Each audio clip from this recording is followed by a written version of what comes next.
On the House side, Democrats there, they've ended their sit-in protest. It comes after more than 24 hours after outraged lawmakers seized the House floor demanding a vote on gun control after the worst mass shooting in recent U.S. history. When it began, the Speaker put the House in recess, shutting off the chamber official cameras, but one representative chose to share his own video feed of the sit-in with a live streaming app called Periscope. That member is Democratic California Congressman Scott Peters, who is here with us right now. Thanks, Congressman, very much for coming in.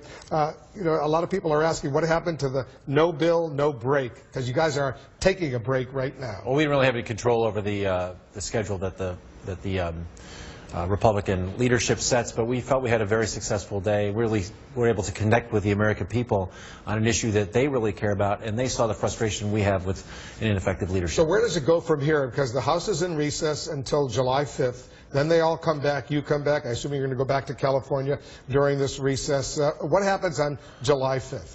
Well, I don't think the issue is going to go away. We're going to have to figure out exactly how to continue to put the pressure on. I think we had a good success yesterday, though, in really gauging the interest of the American people in sharing this anger that we have over these awful shootings. I mean, from schools to movies to colleges to now a nightclub. I mean, this is the kind of thing that's unacceptable. And we know that 85 to 90% of people agree with the two very limited proposals we had: expand the background checks to cover gun sales and internet sales, and make sure terrorists, people around the watch list, can't buy guns. Yesterday, I interviewed the House Speaker Paul Ryan. Listen to this little clip from that conversation.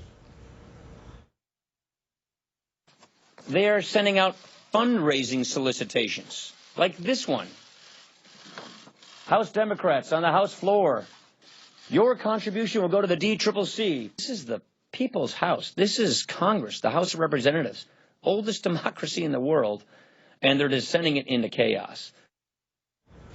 That clearly was not from my interview with the Speaker, but he said it was a publicity stunt, and today you hear him saying you guys are trying to raise money as a result of this. Well, he can call it what he wants, and I too share a love for the House of Representatives as a deliberative body, but we are not allowed to vote on these things. All Mr. Ryan has to do is put this before the body to let us take action on it. We have Republican and Democratic co-sponsors for the King-Thompson background check bill.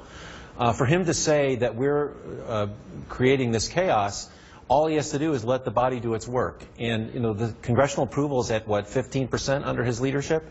It's time for us to do what the American people elected us to do that job. But aren't there rules in the House of Representatives? There's a majority and there's a minority. Right. You're in the minority. He's the majority. He's the Speaker. Just like when Nancy Pelosi was the Speaker, she could determine what comes up for a vote, what doesn't come up for a vote. If you become the majority again down the road, as you certainly hope will be the case, you will decide what gets voted and what doesn't get voted. Those are the rules of the House. They are, and I think that you have to look at why we're at such low congressional approval. People are angry. You see it in the elections across the country at the dysfunction in Washington, D.C. They want us to vote on immigration. You just spoke about that. The Senate voted yes on that. The House didn't take it up. They want us to vote on these gun issues. The Senate voted no on that. He's using that as an excuse not to take it up. We're not even taking up the nomination of a Supreme Court justice. We are frustrated, like the American people, that we're not getting a chance to do what the American people elected us to do.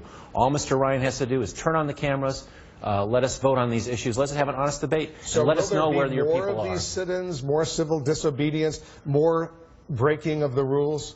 I don't think that that's the procedure that we'd like to follow. We came to legislate. We'd like to work across party lines to make answers to these questions.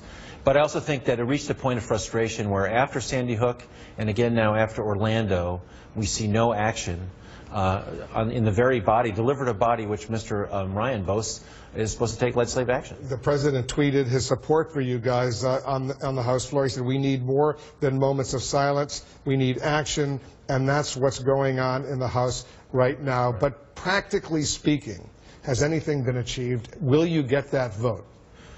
I got to see the reaction sort of over social media to the connection. In fact, I played with Periscope at the beginning, took it down a couple times, and people, I got this reaction, put it back up. We were watching this, we're engaged with it.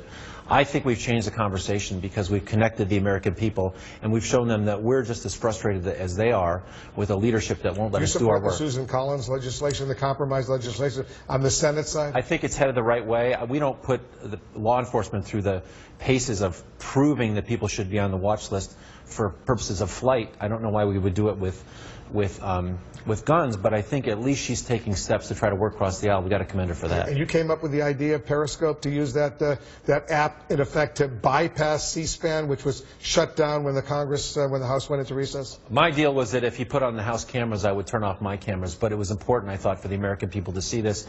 John Lewis was sitting on the floor as part of a protest in civil disobedience. That wasn't in accord with the House rules. I thought it was the appropriate thing to do, and I think America appreciated it. Congressman Scott Peters of California, thanks very much for coming.